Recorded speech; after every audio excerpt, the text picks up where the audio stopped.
우리나라의 자살률이 OECD 회원국 가운데 압도적으로 1위라는 사실을 알고 계신지요?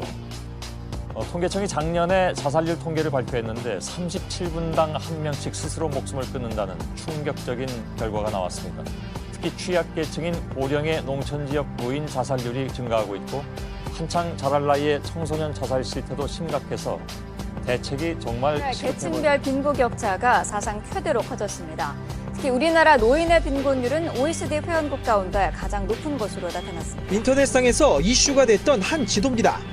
노예 전처지와 백수웅동이, 금수저, 무기고 등 현 세태를 풍자하는 내용이 곳곳에 담겨 있는데 젊은이들의 반응이 뜨겁습니다. 3포, 5포 세대를 넘어 M포 세대란 말까지 유행하며 청년층의 좌절은 갈수록 깊어지고 있습니다. 이를 반영하듯 청년층의 자살도 크게 늘고 있습니다. 사망률 비교 자료를 보면 우리나라가 가장 높은 자살률을 보이고 있습니다. 청년층의 좌절에다 우리 사회와 정치에 대한 불신까지 더해지며 대한민국은 탈출하고 싶은 국가로 전락하고 있습니다. 우리나라 어린이들, 아이들 참 힘듭니다. 실제로 우리나라 어린이들 행복도가 OECD 나라들 중에서 가장 낮은 것으로 조사됐습니다. 공부 스트레스, 게다가 학교 폭력 이런 것 때문인 것으로 분석됐습니다. 자세히 알아보겠습니다. 박영진 기자 나오십시오. 네, 박영진입니다. 네, 누가 어떻게 조사를 한 겁니까? 네, 보건복지부가 지난해 11월에서 12월 전국 18세 미만의 아동을 양육하는 4,700가구를 대상으로 실시한 2013년 한국 아동 종합 실태조사 결과입니다. 이번 조사 항목 중에 하나가 아동이 자신의 삶을 어떤 수준으로 인지하는지를 11개 구간으로 나눠서 측정하는 삶의 만족도 조사입니다. 우리나라 아동의 삶의 만족도는 100점 만점에 60.3점, OECD 회원국 가운데 최하위로 나타났습니다.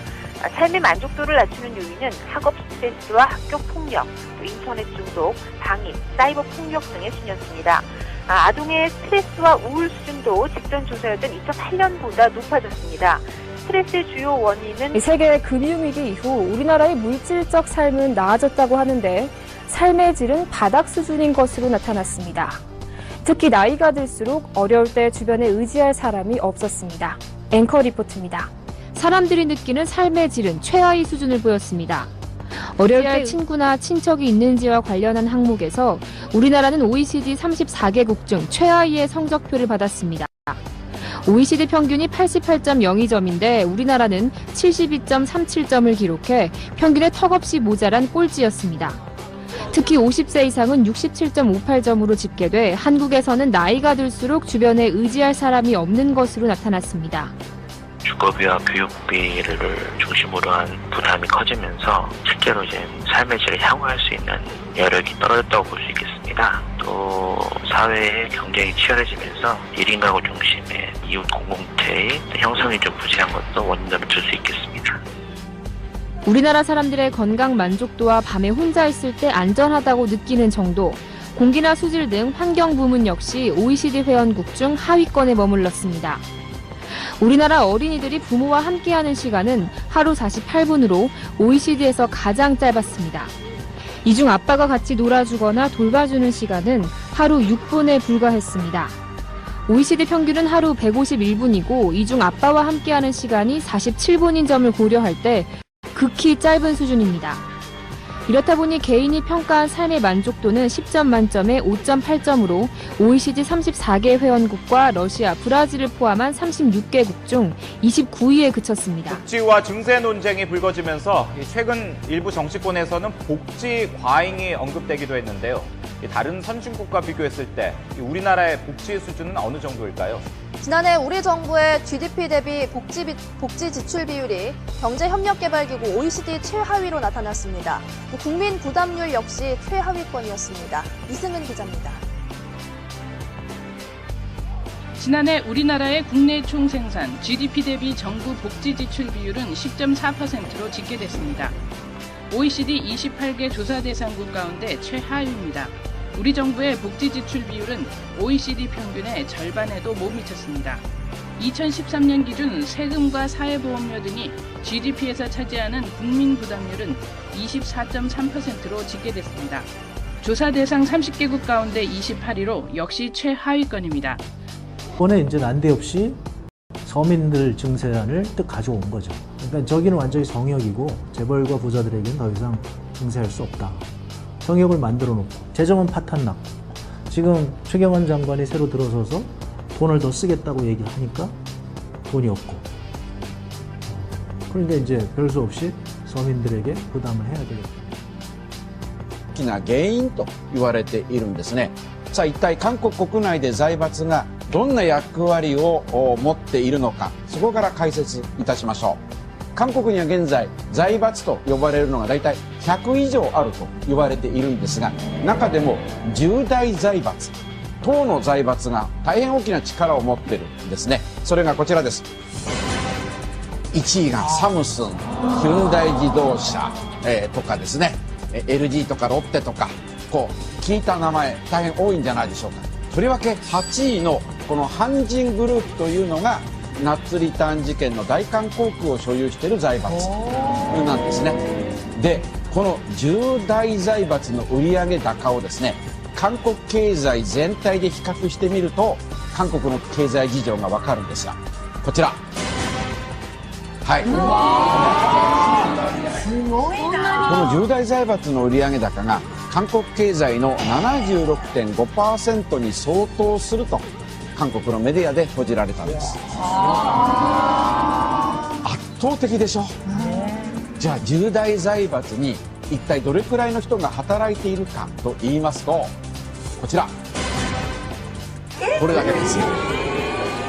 これ全部で2507万人の労働者のうちたった 3.6% の人が10大財閥で働いている。 3.6% の人が売上高の 76% を稼いでいる。となると財閥とそれ以外の庶民との格差がものすごいってことが分かるでしょう。だからチャンスがないって言ってた。じゃあみんなにしてもそう財閥の企業で働くっていうことがものすごい大変だと。はい、そうですよね。そしてこの国民がこう財閥との間に感じている格差が一体どれくらいなのかというのをですね、じゃあ所得で比較してみましょうか。まずは韓国の平均年収、こうなってます。およそ340万円。ちなみに日本の平均年収は414万円なんですね。だからまあ日本よりはちょっと低いということなんですが、では韓国の財閥で働いている人とはどれぐらい年収が違うのでしょうか。最も高かった財閥 SK グループの SK テレコムと比べてみましょう。こちら1165万円、その差825万円。だから財閥一族になれなくてもこの会社に就職すればこれだけの生活が保障されるっていうことになるわけですね。なぜここまで財閥が大きくなったんでしょうか。これね、戦後の韓国っていうのはこう日本からの経済協力金を使って経済成長を遂げましたよね。それを支えたのが実は財閥だということなんですね。もちろん戦前の韓国にはこんな財閥というのはなかったんですが、戦後韓国経済が成長してくるとですね、とりわけ軍事独裁政権があるわけでしょ。そうすると軍事独裁政権に取り入ってそこの政治家と密接な関係を築けばその政治家からいろんな仕事を回してもらえるわけですよ。それによってその政治家と密接な関係を築いた一族が大きく成長していった。これによって次々に新興財閥が生まれていった。ということ。박근혜 대통령은 대선 전 자신이 대통령이 되면 세금을 올리지 않고도 기초연금 등 각종 복지를 해결할 수 있다고 호언장담했습니다. 지출 구조조정과 세정 개혁만으로도 세금을 올리지 않는 복지 확대가 가능하다고 했습니다만 지난해 목표보다 무려 8조 5천억이나 세금이 덜 거쳤고 박근혜 대통령의 약속은 파탄이 났습니다. 그러자 이제는 세금을 올리는 쪽으로 방향을 틀었는데 엉뚱하게 담배값과 주민세 등 서민들이나 국민 전체를 대상으로 하는 세금을 올리고 있습니다. 반면 조부모가 교육비 명목으로 손주들에게 증여하는 경우 1억 원까지는 세금을 물리지 않는 등 부자들을 위한 감세는 참으로 꼼꼼하게 챙기고 있는 실정입니다. 30대 그룹 사내유보금 현황입니다. 삼성이 232조, 현대차가 113조, SK가 70조, 이른바 10대 재벌이 612조를 가지고 있습니다. 자, 부총리께 질문하겠습니다. 이렇게 막대한 이익을 올린 이 사내 유보금, 여기 노동자들이 기여한 건 없습니까? 노동자들은 이렇게 열심히 해서 사내 유보금을 모아놨더니 노동자들에게 임금을 깎겠다, 해고를 쉽게 하겠다. 이것이 바로 재벌 편향적인 우리 기재부의 정책이라는 겁니다. 자, 이 사내 유보금 710조 원 어떻게 쌓였나를 우리는 고민을 해야 됩니다. 박근혜 정부 국가 채무 150조입니다. 이명박 정부에서 재정적자 100조 냈습니다. 250조 재정적자, 나라 살림 거덜내면서, 그런데도 재벌을 계속 지원합니다. 재벌 세금 깎아주죠. 부자 감세해가지고 지금 엄청나게 지원하죠. 결국은 빚내서 재벌 대기업 지원해준 거, 국민들의 피땀이 들어간 게 저 710조 아닙니까? 거기 동의하십니까? 동의 안 하십니까? 네, 동의 안 합니다. 그 710조에 부자 감세가 들어가 있지 않습니까? 들어가 있지 않습니다. 안 들어가 있으면 그 돈 어디 갔습니까? 세금 깎아줬으니까 그게 이익으로 남는 거 아닙니까? 지금 비과세 감면에 해준 거, 그게 710조에 안 들어가 있다고요?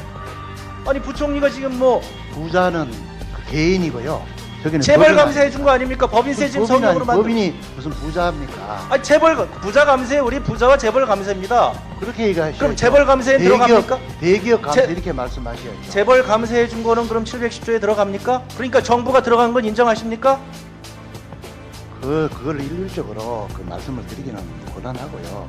어쨌거나 그 사내 유보금의 결과치로 하는 거고요. 회계상의 개념이고, 저기는 유상증자분, 그리고 그다음에 지금 계속해서, 아니, 지금 이익 나서 거의 이익이 지금 정부에서 세금 깎아주고 비과세 감면 해주니까 난 거 아닙니까? 다음 페이지 넘어가 주세요. 이렇게 돼 있습니다. 다 그냥 그 사내 유보금 710조 쌓는 동안 서민 어떻게 됐습니까? 넘어가 주세요. 대기업들이 골목상권 침투했지 않습니까? 대기업들이 편의점 내에서 돈 엄청나게 벌었죠. 그게 710조 원에 들어갔죠. 동네 슈퍼는 그때마다 하나씩 감소했죠. 재벌 대기업이 한식 뷔페 전쟁했잖아요. 골목상권 직격탄 날렸잖아요. 그러니까 그 근방에 있는 음식점 다 망했죠. 음식점의 피땀이 저 710조에 들어간 거 아닙니까? 대형마트, SSM 매출 증가할 때 전통시장 다 줄었잖아요. 그게 바로 서민의 눈물이 저 710조에 들어가 있는 거 아닙니까? 넘어가 주세요. 청년 실업률, 만약에 지금 저렇게 9.3%, 실질적으로는 저 통계도 잘못된 거라고 합니다. 20%가 넘는다고 얘기를 하죠. 넘어가 주세요. 상호 출자 제한 기업 집단이 지금 몇 년째 계속 5조 원 이상씩 비과세 감면 받습니다. 그거 재벌 세금 안 깎아주고 만약에 청년에게 투자했다면 그러면 얼마의 일자리가 생기겠습니까? 16만 7천 명이 매년 가능한 겁니다. 바로 저 710조에는 우리 청년들의 눈물이 저기 들어가 있는 거예요. 청년들의 눈물을 청년들에게 빼앗아서 재벌들에게 돈을 준 겁니다. 그게 710조예요. 네, 우리가 오늘의 상품권을 2천억 원을 배정을 하자고 그러니까 부총리께서는 그것은 빚내서 서민들 퍼주는 거다. 그래서 못하겠다. 그렇게 돈을 아껴 쓰면서 재벌들에게 막대한 돈을 퍼준 결과 재벌들이 엄청난 특혜를 입었고 엄청난 이익을 냈고 그것이 710조로 쌓인 것이다. 그래서 정부는 그동안 그렇게 재벌들을 도와줘야 낙수효과가 되어서 그래서 경제가 살아나고 그래서 고용이 늘고 청년 일자리가 늘고 그리고 중소기업이 잘 되고 소득이 늘 것이다. 이렇게 했는데 그 약속은 지켜지지 않았다. 따라서 경제민주화 해야 되겠다. 그래서 지금 박근혜 대통령도 경제민주화 한다고 얘기했는데 표를 얻고 나서는 지금 싹 안면을 바꾸신 거죠. 그런데 문제는 지금도 계속 그걸 하겠다는 거죠. 710조가 1000조가 되고 10,000조가 될 때까지 온 국민은 고통 속에서 정말 힘들어서 정말 절망 속에서 피눈물을 흘리고 있는데 아직도 재벌들한테만 계속 모아주겠다. 그렇게 모아주면 일자리가 생긴다. 재벌을 모아줘야 투자를 하고 일자리가 생긴다. 투자 안 하니까 또 뭐 투자를 한다고 또 혜택을 준다. 재벌들이 원하니까 노동자 쉽게 해고해주겠다. 지금 부채 보세요. 지난 2년간 박근혜 정부 들어서 다 가계부채 100조 늘어나고 기업부채 200조 늘어나고 공공부문 100조 늘어나고 나라 거덜낸 거잖아요. 기획재정부가. 이게 무슨 노동자들이 잘못해서 지금 한국 경제가 어렵습니까? 나라 이미 거덜났잖아요. 이 부채공화국 아닙니까? 이 부채가 저렇게 매년 엄청나게 늘어나는데도 불구하고 경제 성장률은 거꾸로 가고 있다. 뭐 2%밖에 안 되고 심지어 지금 마이너스 성장률까지 나온다. 이건 기획재정부 잘못이지 이게 어떻게 노동자의 잘못입니까? 그 이유는 무엇이냐? 구조적인 문제가 있다고 저희가 얘기했잖아요. 다음 페이지 보여주세요. 재벌입니다. 한국 경제는 구조적으로 재벌의 문제가 있어요. 그런데 기재부는 끊임없이 재벌한테 잘 보이려고 재벌 편향적인 정책 그것만 취하는 거잖아요. 지금 재벌이 요구하는 게 바로 그거 아닙니까? 노동시장 더 유연하게 해달라. 거기에 맞추는 거잖아요.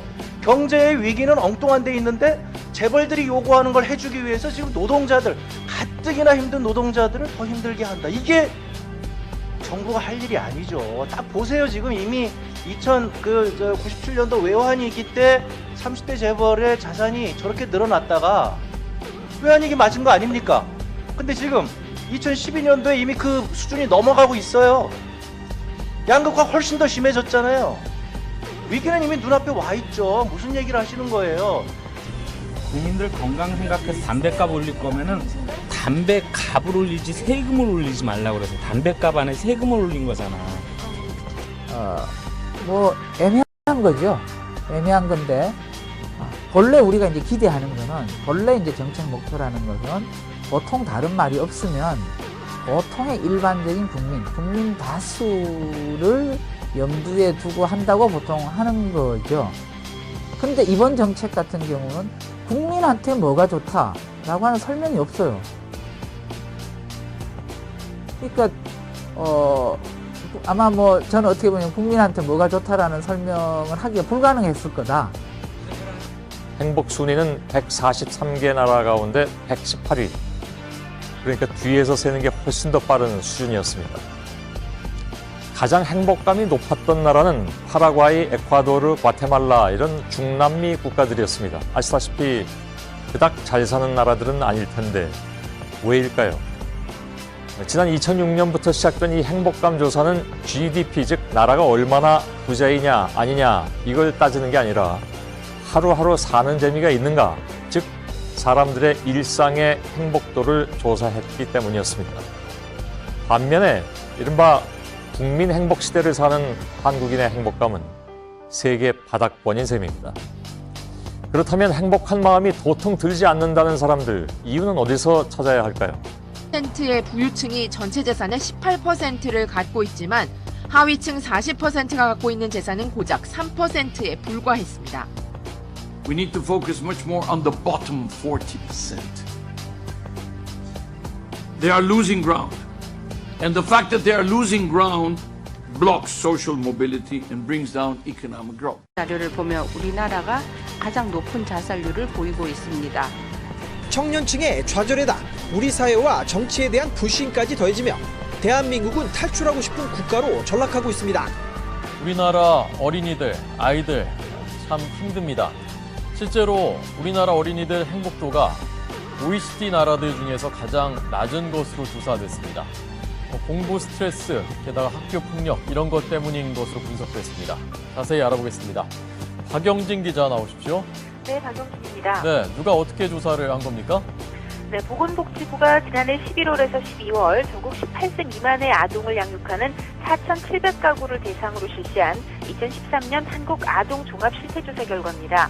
이번 조사 항목 중에 하나가 아동이 자신의 삶을 어떤 수준으로 인지하는지를 11개 구간으로 나눠서 측정하는 삶의 만족도 조사입니다. 우리나라 아동의 삶의 만족도는 100점 만점에 60.3점. OECD 회원국 가운데 최하위로 나타났습니다. 다른 선진국과 비교했을 때 우리나라의 복지 수준은 어느 정도일까요? 지난해 우리 정부의 GDP 대비 복지 지출 비율이 경제협력개발기구 OECD 최하위로 나타났습니다. 국민 부담률 역시 최하위권이었습니다. 이승은 기자입니다. 지난해 우리나라의 국내 총생산 GDP 대비 정부 복지 지출 비율은 10.4%로 집계됐습니다. OECD 28개 조사 대상국 가운데 최하위입니다. 우리 정부의 복지 지출 비율은 OECD 평균의 절반에도 못 미쳤습니다. 2013년 기준 세금과 사회보험료 등이 GDP에서 차지하는 국민 부담률은 24.3%로 집계됐습니다. 조사 대상 30개국 가운데 28위로 역시 최하위권입니다. 이번에 이제 난데없이 서민들 증세안을 뜻 가져온 거죠. 그러니까 저기는 완전히 정역이고 재벌과 부자들에게는 더 이상 증세할 수 없다. 정역을 만들어 놓고 재정은 파탄 났고 지금 최경환 장관이 새로 들어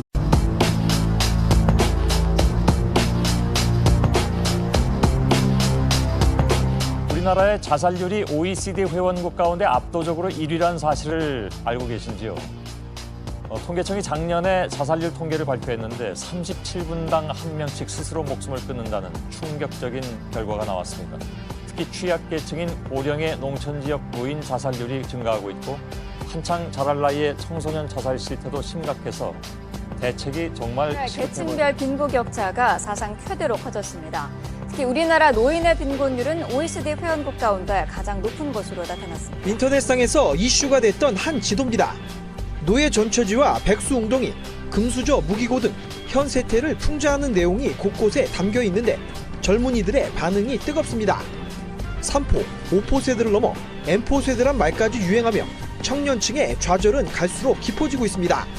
이를 반영하듯 청년층의 자살도 크게 늘고 있습니다. 사망률 비교적 삶의 질을 향유할 수 있는 여력이 떨어졌다고 볼 수 있겠습니다. 또 사회의 경쟁이 치열해지면서 1인 가구 중심의 이웃 공동체의 형성이 좀 부재한 것도 원인점을 줄 수 있겠습니다.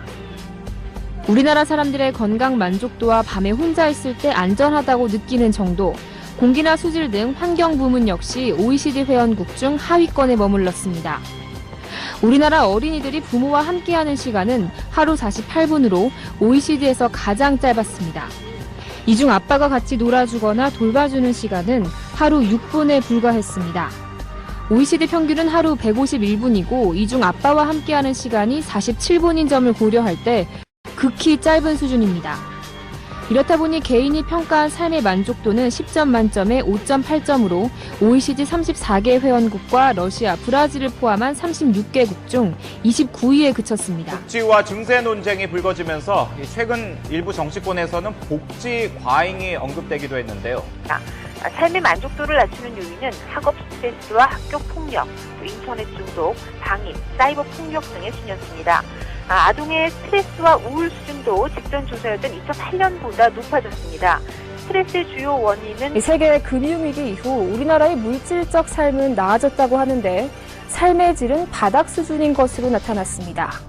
특히 나이가 들수록 어려울 때 주변에 의지할 사람이 없었습니다. 앵커 리포트입니다. 사람들이 느끼는 삶의 질은 최하위 수준을 보였습니다.